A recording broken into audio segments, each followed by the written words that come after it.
तो स्वागत है फिर से एक नए वीडियो में। आज हम लोग पाइथागोरस थ्योरम मतलब कि समझेंगे। इसका आज पोस्टमार्टम करेंगे। बस 4 से 5 मिनट का वीडियो होगा।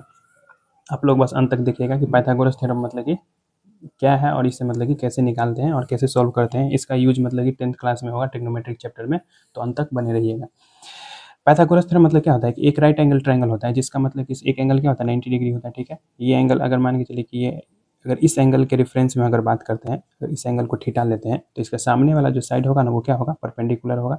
राइट एंगल के सामने वाला साइड क्या होगा, हाइपोटेनस होगा हमेशा। ठीक है, और ये क्या हो जाएगा, बेस हो जाएगा। ठीक है, अगर इस एंगल के रेफरेंस में हम अगर बात करते हैं तो इस एंगल के सामने वाला साइड क्या होगा, परपेंडिकुलर होगा। इसके एडजेसेंट मतलब साइड क्या होगा, एक एक साइड तो हाइपोटेनस हो गया 90 के सामने वाला, तो एडजेसेंट ये बचा तो ये क्या होगा, बेस होगा। ठीक है, अगर इस एंगल के रेफरेंस में बात करेंगे तो इसके सामने वाला ये एंगल मतलब ये साइड क्या हो जाएगा, मतलब कि सो 90 परपेंडिकुलर हो जाएगा। लेकिन अभी हम क्या करें, ये इस एंगल के रेफरेंस में बात करें तो इसके सामने वाला मतलब ये साइड क्या आ गया, ये परपेंडिकुलर है, ये हाइप 90 के सामने वाला क्या हाइपोटेनस है, ये क्या है, बेस है। ठीक है, तो पाइथागोरस थ्योरम क्या होता है कि हाइपोटेनस का स्क्वायर क्या होता है, हाइपोटेनस का स्क्वायर इक्वल टू क्या होता है, परपेंडिकुलर का स्क्वायर प्लस बेस का स्क्वायर। तो हम यहाँ पे लिख सकते हैं ऐसे कि हाइपोटेनस का स्क्वायर इक्वल टू क्या होता है, परपेंडिकुलर का स्क्वायर प्लस बेस का स्क्वायर। ठीक है, इसको हम ऐसे भी लिख सकते हैं, अगर साइड अगर नेमिंग करें तो हाइपोटेनस क्या है, ए सी है, तो इसको हम ऐसे भी लिख सकते हैं, ए सी का whole square equals to A B का स्क्वायर प्लस बी सी का होल स्क्वायर। ठीक है, बस यही है पाइथागोरस मतलब कि थ्योरम, यही फार्मूला है मेन। ठीक है, इसी फार्मूला पे हम क्या करते हैं, बहुत सारा मतलब कि इसको साइड मतलब कि फाइंड करते हैं अगर एंगल दिया रहे तो।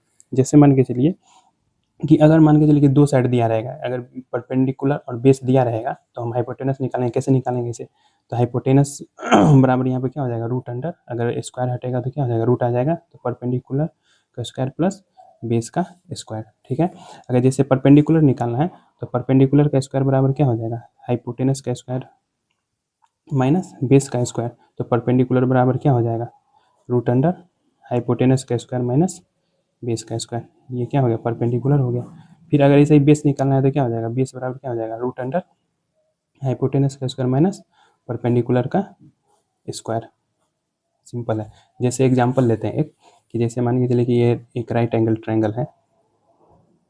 ठीक है, ये 5 दिया हुआ है। ठीक है, और ये कितना दिया हुआ है, 4 दिया हुआ है। हाइपोटेनस 5 दिया है, परपेंडिकुलर 4 दिया हुआ है। कहेगा बेस निकालने के लिए, तो हम लोग कैसे निकालेंगे, तो बेस निकाल क्या करेंगे, हाइपोटेनस का स्क्वायर बराबर परपेंडिकुलर का स्क्वायर प्लस बेस का स्क्वायर। ठीक है, तो हाइपोटेनस कितना दे 5, तो 5 का स्क्वायर क्या हो जाएगा 25, और परपेंडिकुलर कितना दे 4, तो 4 का स्क्वायर क्या हो जाएगा 16 प्लस बेस का स्क्वायर। तो बेस का स्क्वायर बराबर क्या हो जाएगा 25 माइनस 16। ठीक है, तो बेस बराबर क्या हो जाएगा, रूट अंडर 25 में से 25 माइनस 16, 25 माइनस 16 क्या हो जाएगा 9, 9 बराबर क्या हो जाएगा 3, तो बेस क्या निकलेगा 3। बस सिंपल है, यही है।